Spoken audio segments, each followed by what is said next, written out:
recording. Excellent, recording in progress. So that's what heritage areas do. We're about economic well-being through preservation and tourism. And there are 13 different heritage areas throughout the entire state.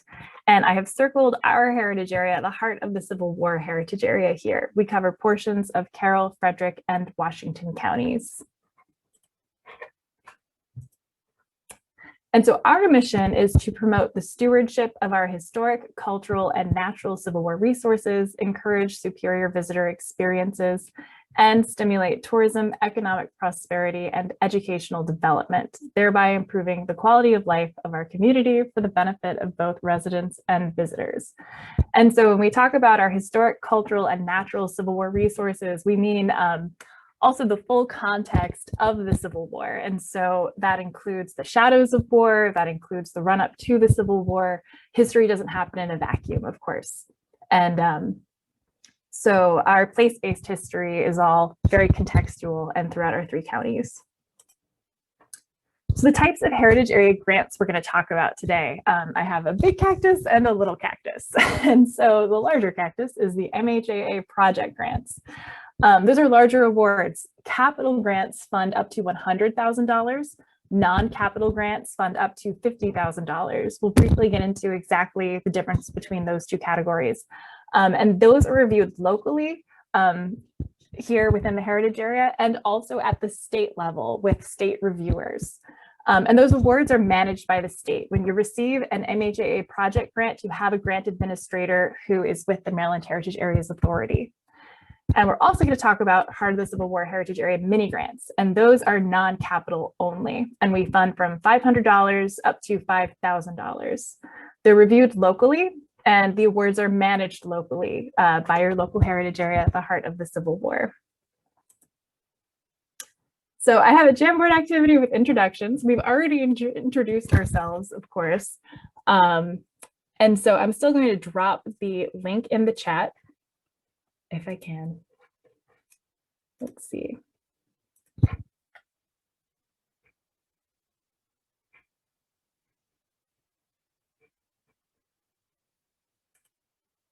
There it is. And so let's see.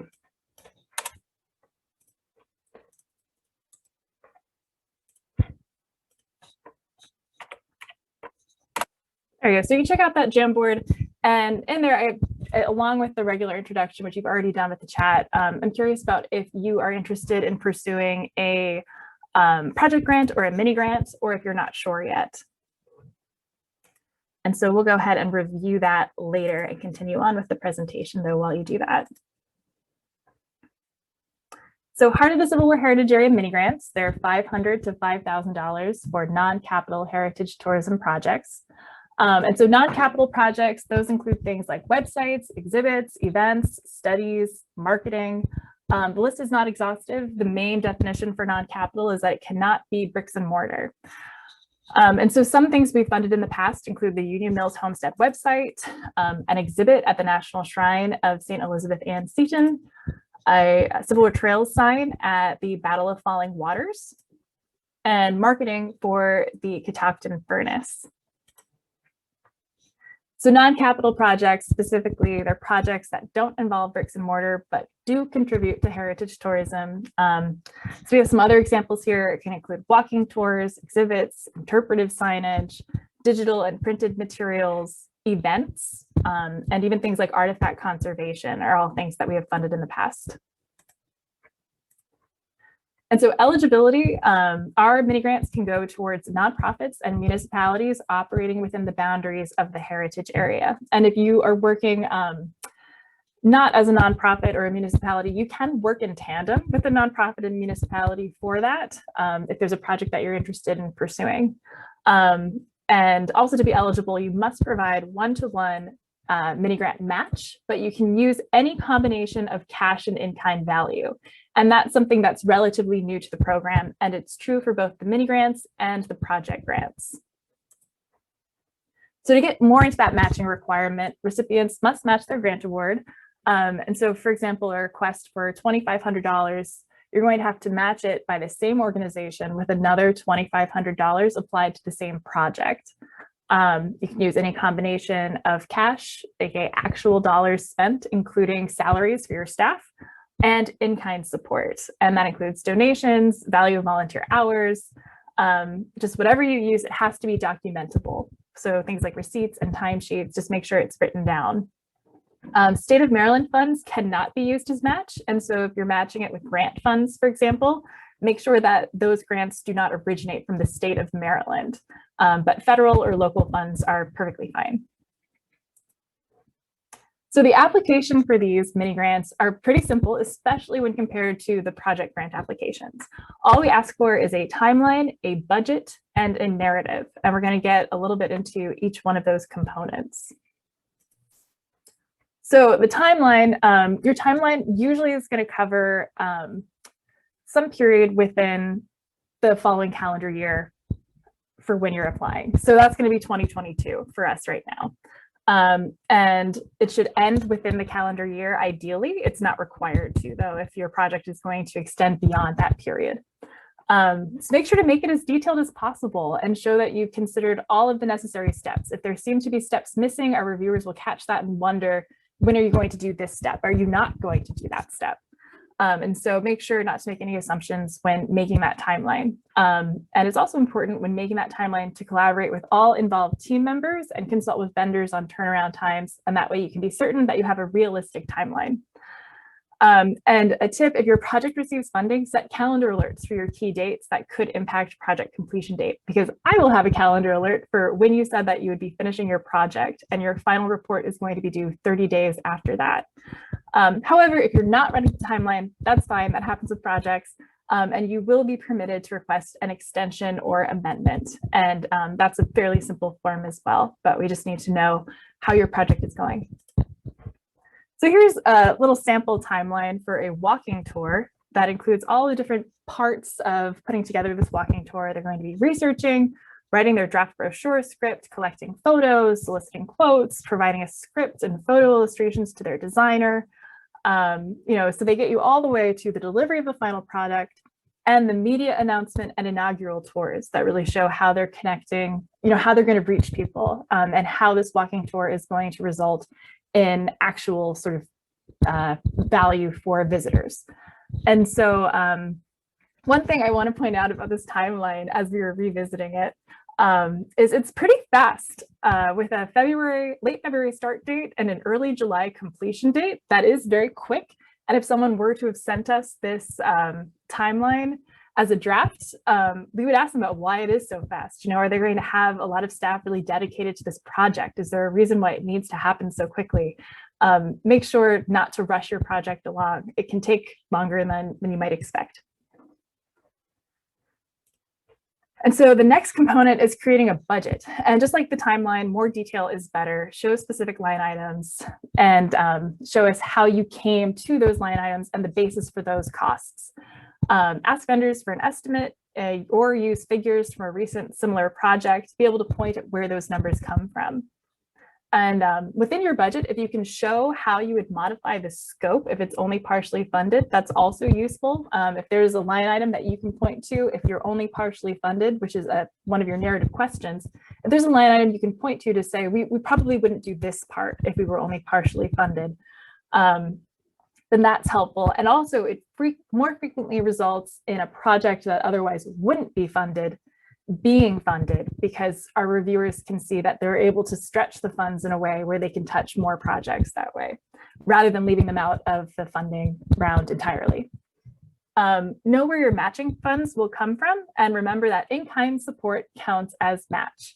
And we use the independent sector value of a volunteer hour, which is a link that I can send in follow-up so you can see exactly how much your volunteer time is worth, because it is a really large amount of money that hourly volunteer time is worth. Staff time can also be part of the cash match if documentation shows that their time was spent on this project specifically.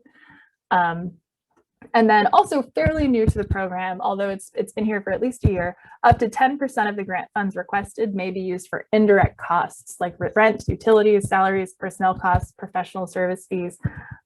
We've factored that into this example here. It's not required, but it's an option if you would like help with indirect costs. And so this is a sampled budget that includes in-kind match. Their volunteer historian and writer donated their time. And she said that her time, usually she charges $35 an hour and she spent 25 hours on it. And so they have that in the in-kind match column. Their editor, they paid. And so that's part of their cash match. And their brochure design, the design process, and then they tell us the source of that estimate. And that's going to be paid as part of the MiniGrant fund. This is so we can see what the MiniGrant is actually paying for. And then printing, $3,000 at 50 cents each, and it's based on preliminary printer estimates. And then you can see here at the bottom, the indirect costs operating, $200, 10% of their $2,000 request. And so, yeah, so there's our sample budget. And you can see that they matched their $2,000 request with another $2,000. Now, getting into the application narrative, our narrative questions, we have a maximum of 150 words each, so your answers can be brief, but also please don't skimp on this part because it's the part where you can fill in any blanks for our reviewers if they have any possible questions about this project. That's where you'll be able to answer that and really make your case. And so the question is, does this project have urgency? As in, why should it be funded this year? You know, in a competitive round, sometimes that can be really helpful. How does this relate to the goals in the management plan? My main tip absolutely is to connect your project to our management plan and our interpretive themes. If you can pull a quote from that, our reviewers love that sort of thing and can see exactly how your project relates to the Heart of the Civil War Heritage Area's goals and mission.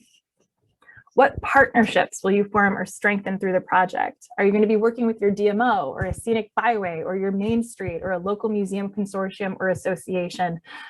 Heritage areas are all about partnerships and connections and synergy within our heritage area. If you can show you're working with others, that's always helpful for an application. How and where will you secure your matching funds beyond the MiniGrant to complete this project? So that's where you can show that you have secured a grant that will help match it, or you have, you know, what's your plan for how to match this? Or maybe you have a grant that's in the works that hasn't been approved yet, that you haven't gotten yet. And you can say, we've applied for this. If we don't get it, here's our plan to fund this project. How will you complete this project if you only receive partial funding? Again, that can sometimes help reviewers stretch the funds along so that they can get a portion of your project funded. If your project will create a tangible, physical, or digital project, how will it be maintained after the grant period is ended? This is a really important question so that they can see how, you know, if they fund this project 5 years down the road, will it still be there in some way? Will there be a benefit or will it be moldering away somewhere? You know, what's the plan for maintenance of physical and digital products?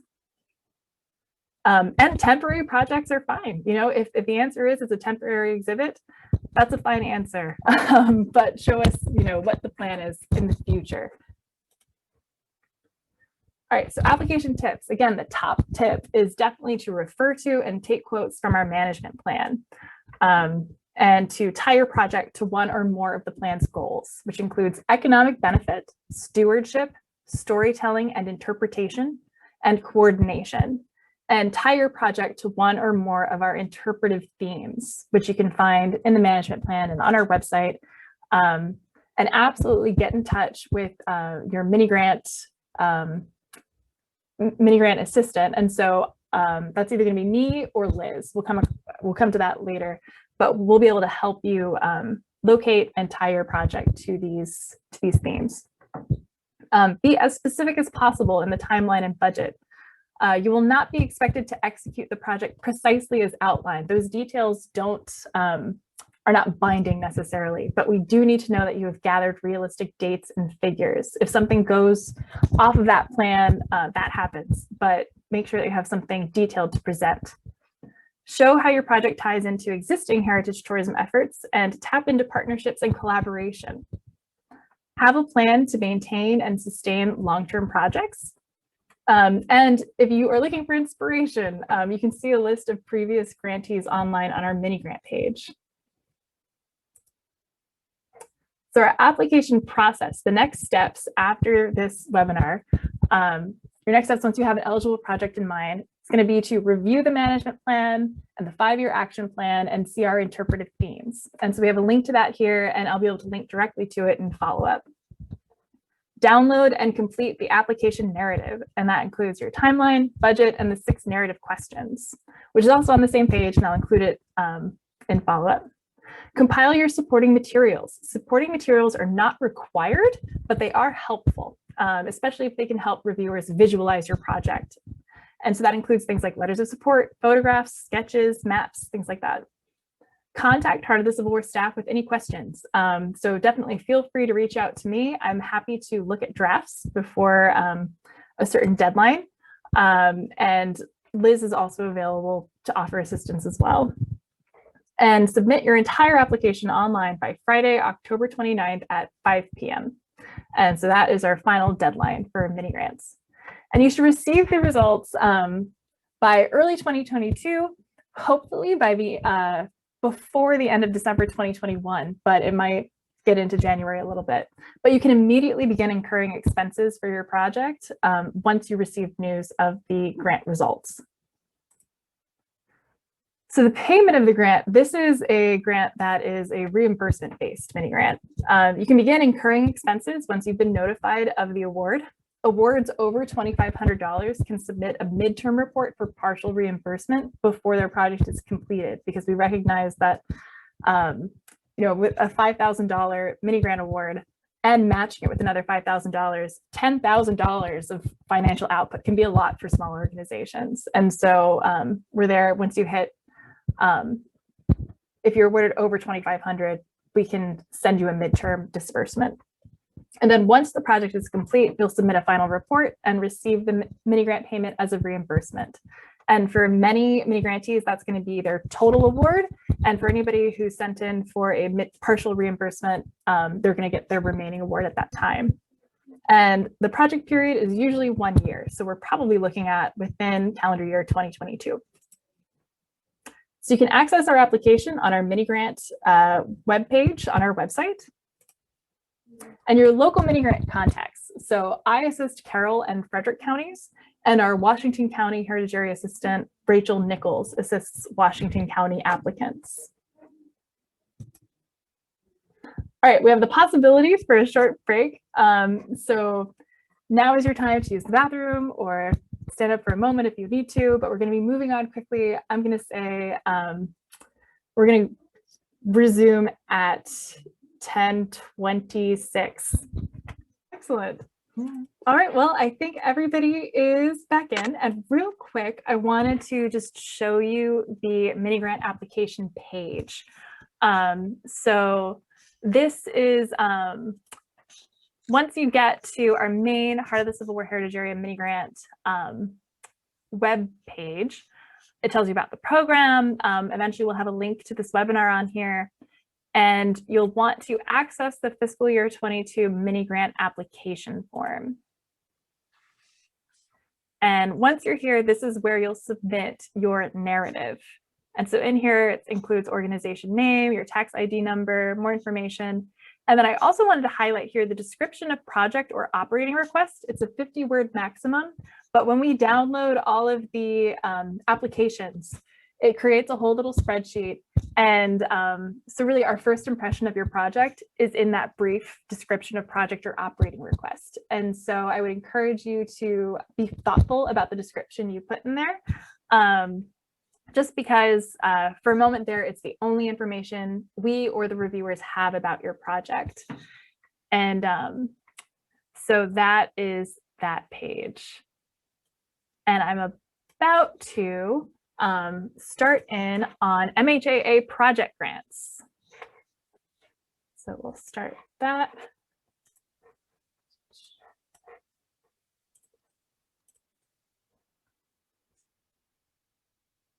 There we go. All right, Liz. So you'll want to unmute and then go ahead. All righty. So Most of you here today have applied for MHAA project grants, the big ones that we offer in the past, or you're at least somewhat familiar. What we're doing today is we're primarily focusing on what you need to be thinking about and preparing now for an application round that is going to open up sometime in late December. So you cannot get to the applications yet, but it's really important that you start thinking about how you're going to make a case for one of the larger project grants now. If you wait until the applications open up, it's unlikely that you're going to be able to put together a competitive application. Emily, maybe you want to advance the slide for me if you don't mind. Thank you. So we give the website link here at the top. This takes you to the page for our project grants. We keep live all the information from the previous round because it's not going to change a whole lot. As soon as we do have the updated links to applications and different guidelines and so forth, we will update that. But because there's not going to be any vast changes, you can look at all last year's materials and get a pretty good sense of what you need to do. So you'll find that there. You'll also find a list of the other projects that have been funded in previous years. The MHAA grants, these are the grants that ultimately are awarded by the state, but you can only apply for them basically through your local heritage area, and we do take on the initial review of these grants. There's additional review that happens at the state level. But they're non-capital grants. Emily's already described the difference between capital and non-capital grants. So we have non-capital grants you can apply for up to $50,000. Same kind of matching requirements apply to these grants. There are also capital grants, and those can be for up to as much as $100,000. I would mention, I think, something that Emily didn't bring out so much, and really her grants are not capital. So I would like to point your attention to the fact that our capital grants can be for bricks and mortar projects, but they can also be for acquisition. And we have been able to support some land acquisition that's tied to Civil War battlefield preservation. So that could be a part of a capital grant. So it is that dollar for dollar match, but that can include any mix of cash or in kind.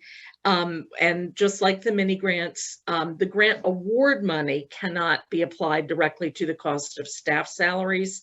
And in this case, it cannot be applied to marketing expenses either.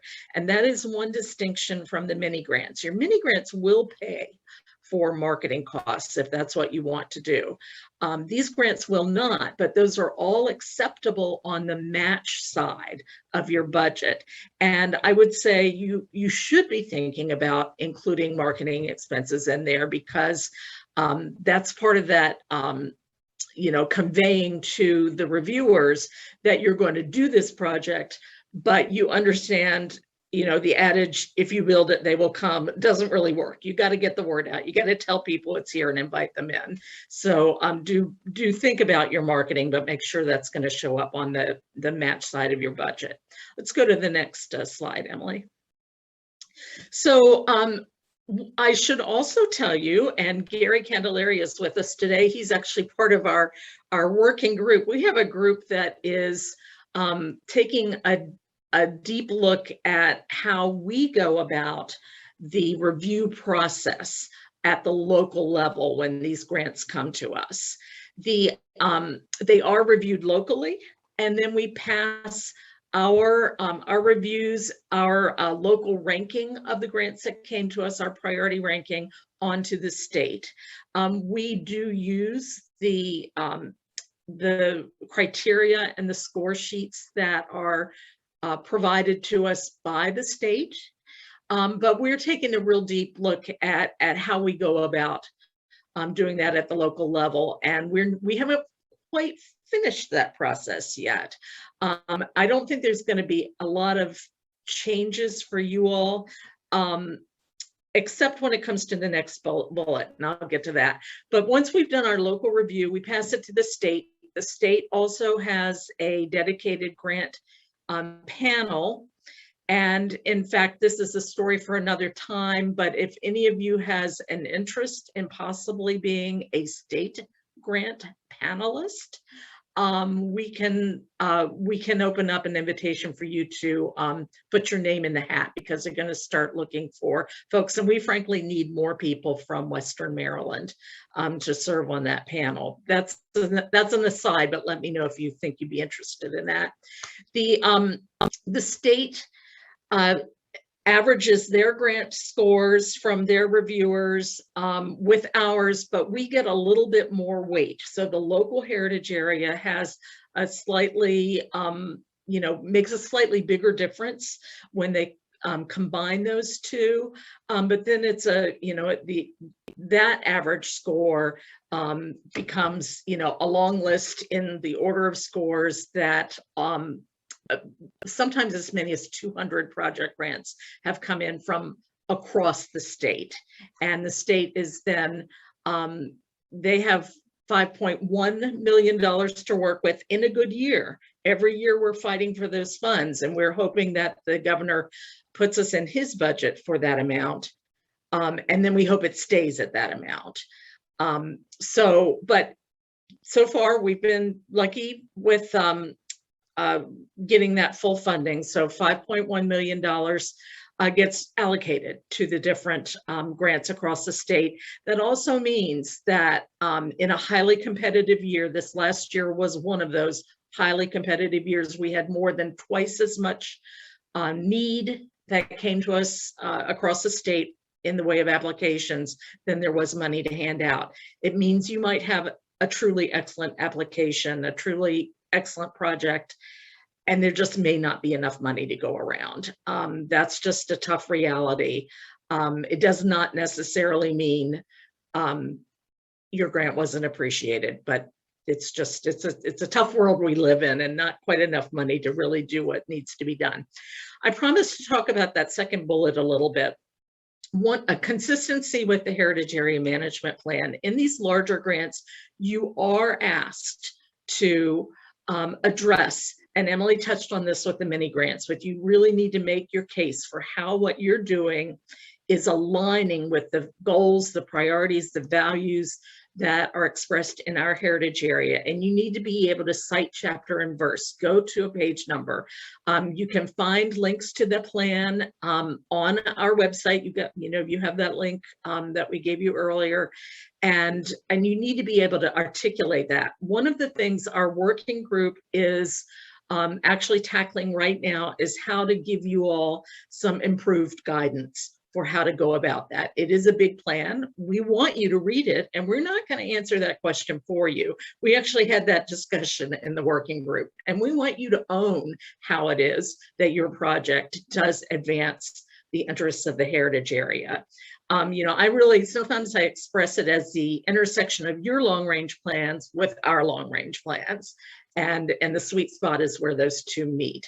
But we do look to rolling out a little bit more help for you to go about doing that. So at the point that the grant applications open up, you'll be talking with one of, Rachel, Emily, or myself, and we'll probably have some documents, and we don't want to make you attend too many more meetings, but, we'll probably make some additional training available to you in one way or another.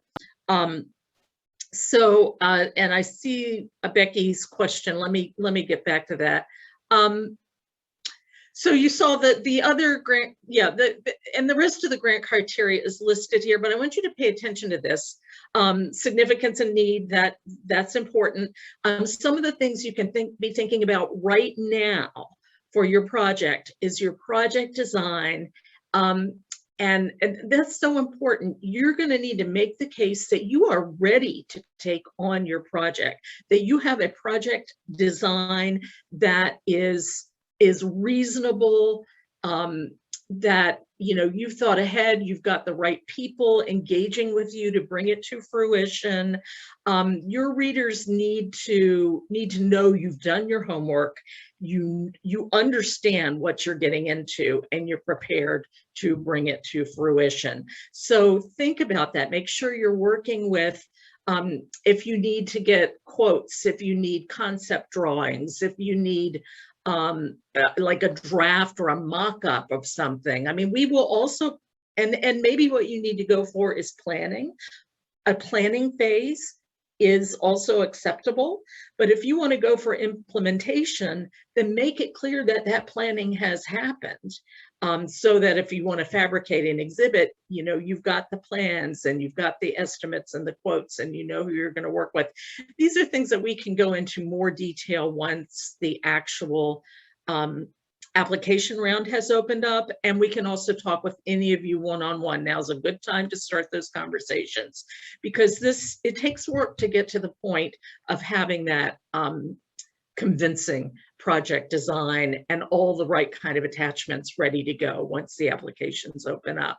So all the other criteria are listed here. There are, you will get guidelines for the upcoming round that we'll post on our website, but you can see the guidelines from the last round.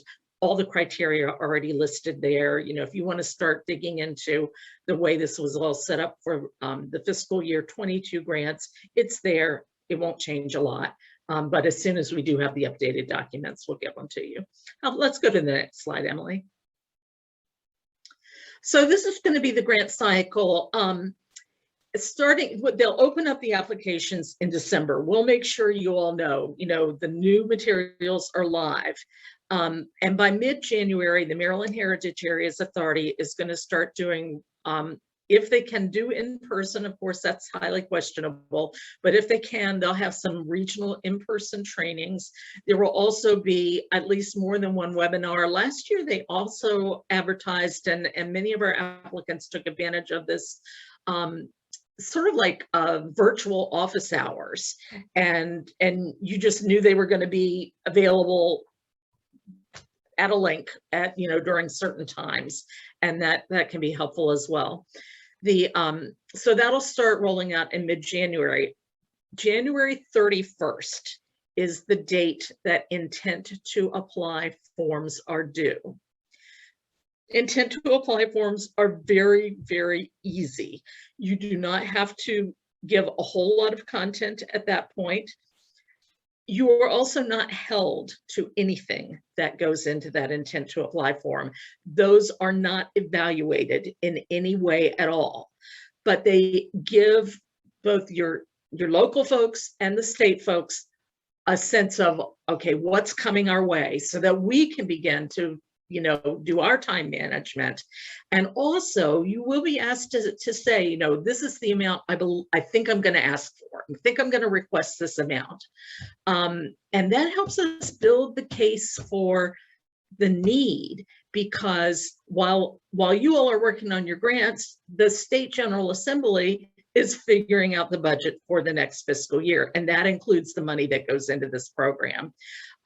So some years, we have to do some real advocacy to keep our funding level where it needs to stay. There's nothing guaranteed about our funding level from year to year. So if we get these intent to apply forms that say, we've got this much important need, and we already know we can demonstrate that the state all our local economies and the state economy benefit from the return on investment in our program, that helps us to make the case to keep our funding level where it needs to be. So that's a late January form. It's really easy, and even if you're not sure that you will complete an application, it's better to put it in than not. By mid-February, and we haven't set the date yet, but there will be a mid-February deadline for you all in the heart of the Civil War. And this is a particular deadline for us, where if you give us a draft at that point, and even if it's an incomplete draft, that's where we can promise to give you feedback. with enough time for you actually to make use of that feedback as you finalize your application. That's optional. Over the years, more and more people have recognized what a difference that makes to the success of their applications. So we get a lot of response now. And I would say when you're doing this, if you're not sure, you can get us a complete draft. That's okay. Prioritize your budget. Budget is often the first thing a reviewer looks at before they read any of the rest of your application. And so that's where we want to help you make sure you've got, if that's going to be the face of your application, we want to make sure it's in great shape. And sometimes people, the budget almost comes as a afterthought. They're so worried about their wordsmithing, their narrative. Don't do that. Focus on the budget first if you have to prioritize something in order to get it to us for a deadline. Early March, this year it actually is going to be March 1st will be the date that your project grants must be submitted. And all of this is through an online portal that is managed. It's a state grant portal. So we're gonna have you submit by March 1st. Each Maryland Heritage Area sets their own local deadline. So, the heritage areas on either side of us may have a different date, but we look for that in March. And then at that point, we're doing our review at the local level. We send our ranking onto to the state. In June, the state is carrying out their local review and coming up with their state review, and they're coming up with their recommendations that go before the Maryland Heritage Area Authority.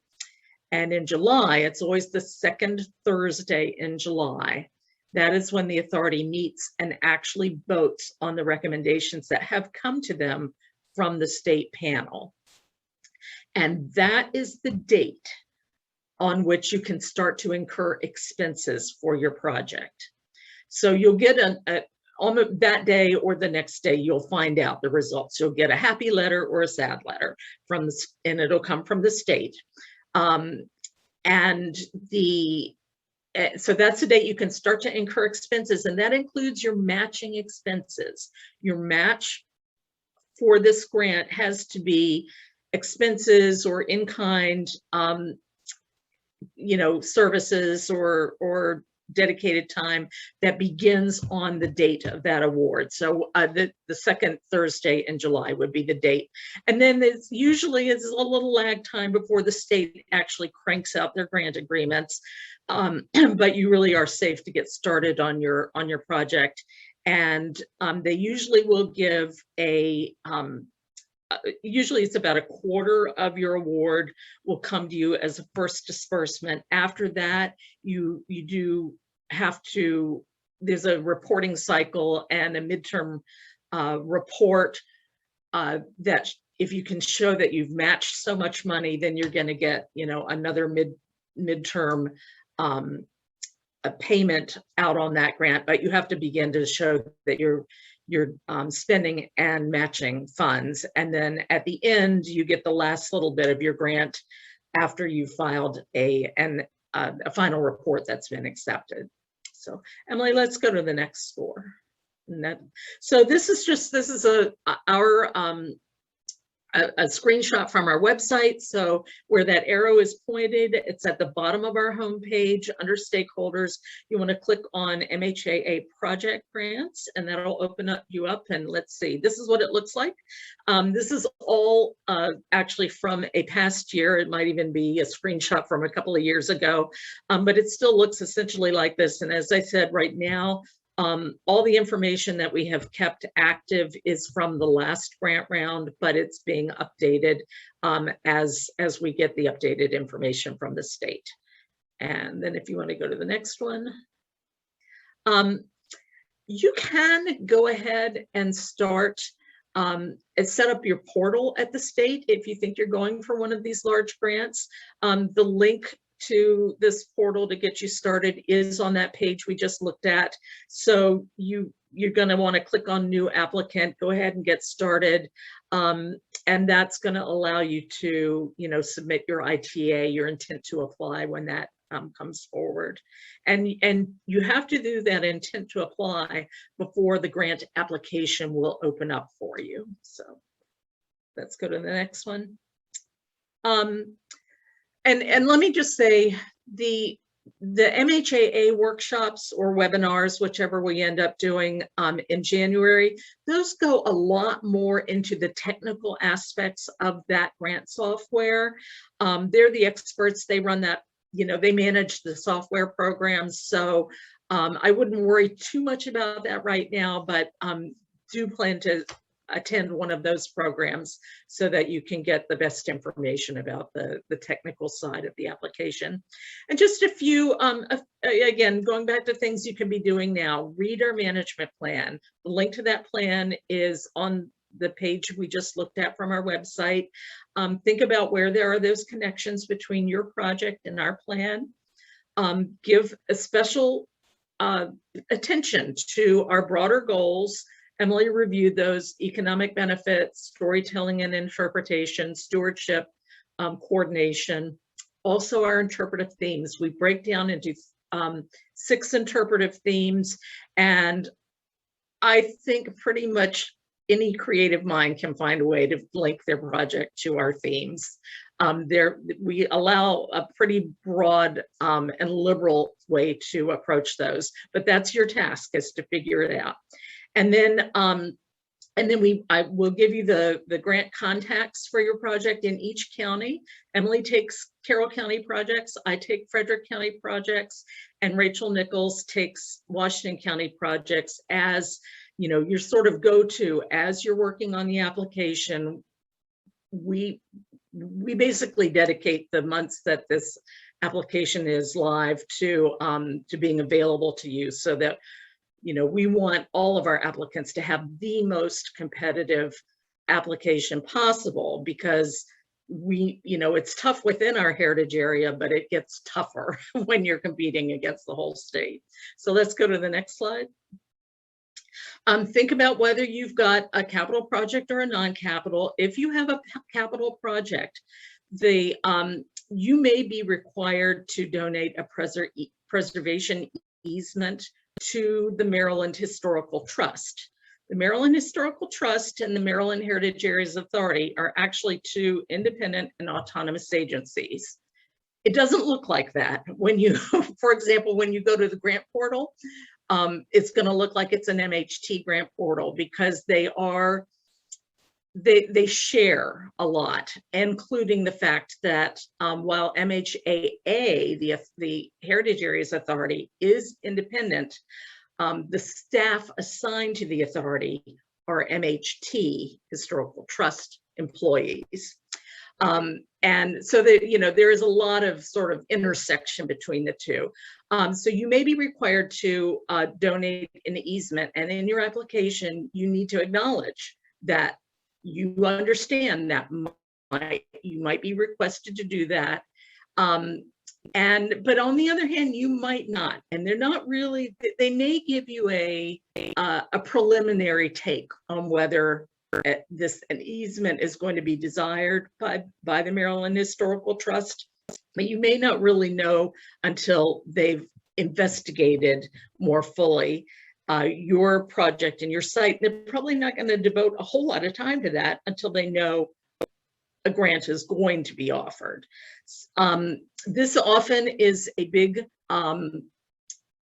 concern for capital grant applicants, and there will be an opportunity, probably one of those virtual office hour sessions, where they have some of the easement staff from Maryland Historical Trust jump on as well. So if you've got a capital project in mind, make sure we know, so we can give you that information of when, like, an easy opportunity for you to talk with the easement people from MHT. You also need to make sure that your board or the property owner, if it's somebody different, is willing to provide a letter to your grant saying that, you know, they're in support of the pursuit of this grant and they understand an easement may be requested. So, you know, again, if you fall in that category, that's important. It might be conversations to start now. Early conversations always make a difference. Let's go to the next slide. So budget, as I said earlier, often this is the very first thing that our reviewers will look at. So you want to make sure it's strong, that it's complete, that you've thought it all out very carefully. Make sure you can back up your costs with estimates that could be either formal or informal, but you need, you want to be able to demonstrate that you've done your homework, you haven't pulled numbers out of thin air, and also in sort of some of the budget aspects of the application, you'll be asked to identify what are the sources of your match. Do you have your match already lined up? Are there some grants pending that you'll get answers to later? They're a little looser now than they used to be about allowing you some grace period after a grant award is made to secure your match. But you probably, by the time a grant agreement is executed, which if you recall from the previous slide, that might be, say, October, you know, by that point, you do need to know where your matching expenses are coming from. And these matching expenses, whether it's time, services, goods, they have to relate directly to your project. And again, these are going to be things that are incurred after that second Thursday in July when the grant award is actually approved. Let's go to the next one.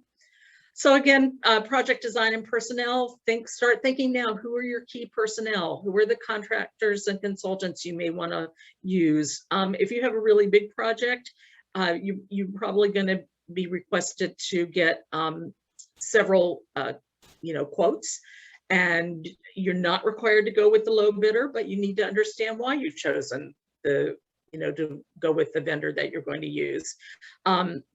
So think carefully about the credentials and the how you're going about the design and the choices of people or companies that you work with. And we have enough people who are familiar enough with the folks that are the go-to people or know enough about the types of credentials that should be present for different types of projects. So, be aware of that, but that's also something your local grant contact can help you with. If you're not sure, how do I find this? We had one last year. How do I know we're going to need a textile conservator, but we don't know where to turn. This is something that we may be able to help you with. And we want you to get the right people on your team for your project, because that will win the confidence of grant reviewers. Let's go to the next one. So we have two newsletter types of communications that come out, and the one that we call the Mason-Dixon Dispatch is that's our go-to for things like grant information, professional development opportunities, etc. That's going to come out in December, so you want to watch for that. That's where you're going to get the news. Okay, it's all there, it's open. You can start working on those intent to applies. Do attend one of those later trainings or webinars. Start now. Do not procrastinate. This is really a fast turnaround, even if you're starting now. It's a lot to do between now and then. And then make sure you are communicating with your local grant contact. Early is good. Start now, and do your best to plan on making sure we've got a draft at least by the mid-February date, which we will figure out what that date is soon, and so that we can turn around some comments. If you can't hit that date, or if you just give us a partial at that time and you can give us a little bit, you know, later, we always do our best to review and help you at any point during this period. It's just beyond the mid-February date, we're no longer able to promise a timely and quick review. I don't think we've ever really told anybody, go away, we can't help you anymore. But we, you know, mid-February, we're confident we're going to get you what you need. Our confidence level in being able to manage, you know, everything that comes our way declines a little bit at that point, knowing that you're up against a March 1st deadline. So, Emily, I think maybe I'm done. What's the next slide say? Yeah, I'll turn it back over to you.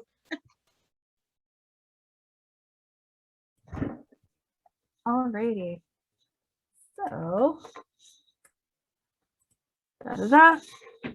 okay, let's see. I'm going to stop the screen share and stop the this for a moment. And so I'm going to ask you to, I made a beautiful Jamboard for, so if you could click that link in the chat, and then I'm going to start sharing my screen so you can see what I'm looking at as well when you go into there. There we go. All right, so Liz is in here now. Let me know, is it not allowing you into the Jamboard? Liz, I think you'll have to unmute yourself. I can't get in, Emily. It's Teresa. I know it says Elizabeth Comer section, but I can't get in. Okay, so instead, let's see, I'm sure that it's about sharing permissions. But in any case, we're going to do a little exercise then using my screen share instead. And so can you see the page? Yes. Okay, great. So we're just going to review real quick what mini grants do, what MHA project grants do, what both programs are able to do, and what neither program can do. And so I think I'm going to pull up the chat so I can see if anybody's typing in here as well, but feel free to unmute yourself as well, because I'm going to ask you questions and ask you to respond to them so that we can put these into the correct categories. And so what sort of, which grant program benefits heritage tourism-based projects? Is it minis, project grants, both programs, or neither program? This one's an easy one. That benefits heritage tourism-based projects. Both. Both. Perfect. Yes. All right. Next question. Projects must involve Civil War military history to be considered.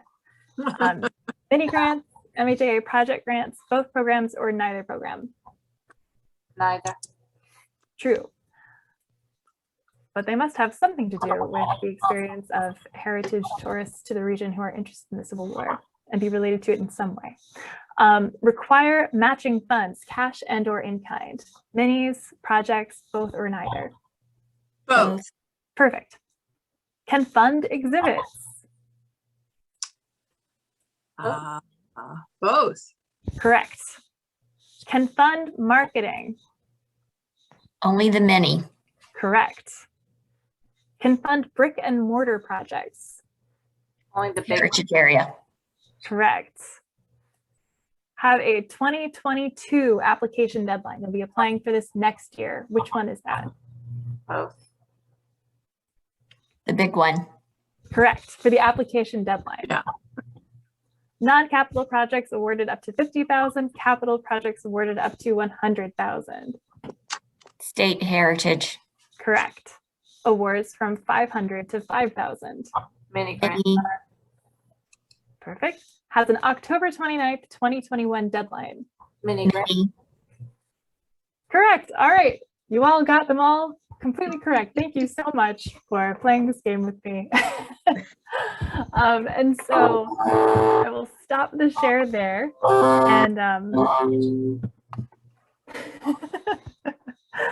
And so I think that for our PowerPoint, the only thing that we have left is I wanted to show you some of our online resources so that when I send this out as follow-up, you'll have some links within the slides as well.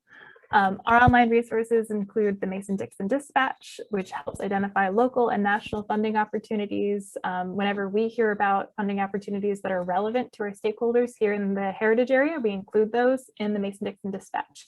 And if you don't think you're receiving that currently, let me know and I will make sure that you're looped in. And then more information about MHAA grants. You can learn more about project grants on our website, on the Maryland Heritage Area Partners page, and looking at the MHAA online application quick start guide and guidelines. And then all of our MiniGrant information is on our MiniGrant page, and it has guidelines. And so that leads us to the final slide, which is to ask if you have any questions that we can address right now. And you know what, Emily, I saw Becky Axelbund had a question in the chat, and I think this was specific to the response to the connection to the management plan. So she said she always wonders if they can get feedback, and was the answer sufficient? Did it meet the mark? So, in terms of your connection to the management plan, you can get that feedback early on by getting a draft to your local heritage area, local grant contact. And we can also chat about this, even before you've written a draft. But I do think that for both of us, for staff, for our reviewers when the time comes, and for the applicants, we're going to have some more direct guidance for how to go about making that connection in this coming year. So I think it's always been possible to get that kind of feedback, but I think your feedback is going to be actually even more useful to you as we finish up our work with the committee. I know Gary's on the committee. Do you have anything to add to that, Gary? You're muted. Yeah, there you go. Am I unmuted? I'm unmuted now? Okay. Yeah. Yeah, I think that this will be my first time going through the grant cycle, so I'm looking forward to it. And I think the objective that we're trying to do is to make it easier and more clear to connect to that concept of the heart of the Civil War theme. It's not all about battlefields. It's not all about, fights. It's not all about the actual events that are tied to the Civil War per se. The idea is relating to the heritage areas management plan, which has the Civil War as a key theme, but there are lots of ways to do that. And I think our objective is to try to make that more clear. So when you're doing your project development and write-ups, you can make that connection much more easily.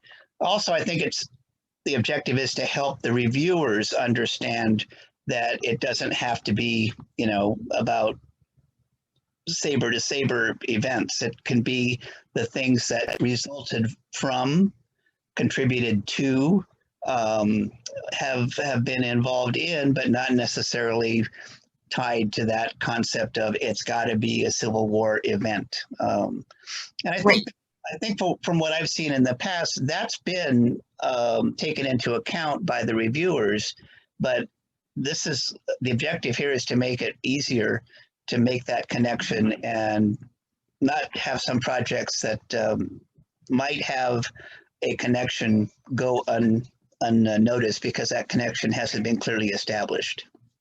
Right. I would say my problem is the opposite, Liz. Yeah. When I've been writing the grant, I always run out of room on that particular question because I can link my project so many ways. So that's why I'm wondering, because I feel like, well, am I stretching this out way too far? Well, so hopefully the guidance that we're working on will help you to prioritize, where to put your focus. It is true, some of the response areas on this grant are pretty limited in word count. So while I always say to folks, you want the people that know the project the best to be providing these answers, But it can really be a task. I mean, sometimes the hardest thing you ever do is to write, 150 words versus 3,000 words. Right. So, and I can't make that easier, unfortunately, but maybe this rubric that we're going to come up with will help you decide where to put your focus. So, okay. I mean, I just had never really thought about that, but when you brought this up, I thought, yeah, I always write way too much, and I feel like I can connect the projects to a lot of different ways, and especially with economic development, Yeah, right. Right. And I know that's our particular kind of niche that we're pushing, but right.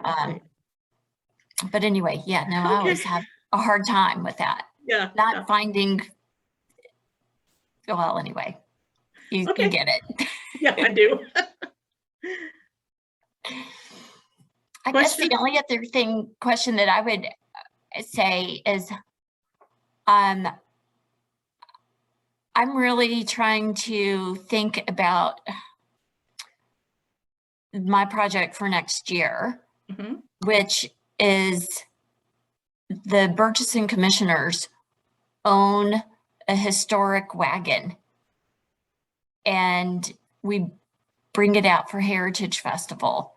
We want to bring it out a little bit more, and it needs to be restored. And but we've got this great Audrey Bodine photo of the Burgesson Commissioners in that wagon, and when you look at it up close, it's really beautifully painted, and it even says Burgesson Commissioners, Middletown, Maryland. But anyway, it's just a really cool piece, and they want to get it fixed up. So I told John I would, chat about that with y'all. Yeah, and a project like that, it is a little bit of a gray area. If you think you want to come in for a mini grant to support that, we should probably have a conversation, or you and Emily have a conversation really soon, because sometimes, that could easily be argued to be a capital project, a capital expense. But we've sort of found our way around that occasionally when it's a nice, neat fit otherwise for mini grants. So let's just talk about that. Okay. All right. I'll send y'all a separate email. Thank you.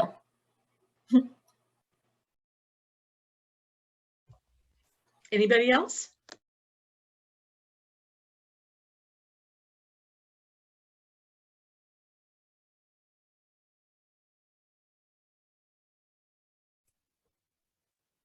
All righty. Well, thank you. This has been very helpful and informative. Thank you. Yeah, no, it's been, we've gotten this done in a timely manner. And so thank you all so much for tuning in to learn more about mini grants and project grants this year. I know most of you have some experience with it already. And so definitely, as you go about preparing your mini grants and your project grants, please do get in touch so that we can start having conversations about the projects that are going to be coming in from the heritage area. And Emily, I want to add one more thing. First of all, admire Wally's background. This is an exhibit that we actually helped to make happen with a mini grant. And go see it if you haven't yet, the Joshua Johnson exhibit at the Washington County Museum of Fine Arts. And I just want to put in a plug. The heritage area is embarking on a strategic plan. It's going to take us actually through 6 years. And we are beginning to advertise listening sessions in each of our counties. And we really hope you'll come out. We're trying to make these, they're outdoor events, as long as the weather cooperates. We do have a backup plan if that doesn't work. But so we just have, I think we only have Frederick and Washington County with us today. So Frederick County is going to be at Heritage Frederick in the garden on September 28th at 6 o'clock. Washington County, it's the Miller House in Hagerstown, also in their garden on the 29th. And you can certainly go to a different county if, you know, the date for your county doesn't work. That's going to be the start. And there'll be other opportunities for you to engage as well. But sort of the earlier you're letting us know your needs, your interests, your hopes for the heritage area, and what, you know, what you think you'd like to see us working on as our partners. I mean, we exist to serve the interests of our nonprofit government partners. So we need to hear from you early and often. So watch for, we'll be resending out those invitations. Please do sign up, and we look forward to hearing from you in those settings as well. That was it. Great. Thank you. All right, well, thank you all so much. Y'all do a great job. Yeah, Thank you you. do. Thanks, Becky. Thanks, Emily. All right, with that, I will end the meeting. All right, have a great day, everybody, and a great weekend. Thank you. Y'all Bye. take care. Bye, everybody. Thanks, Liz.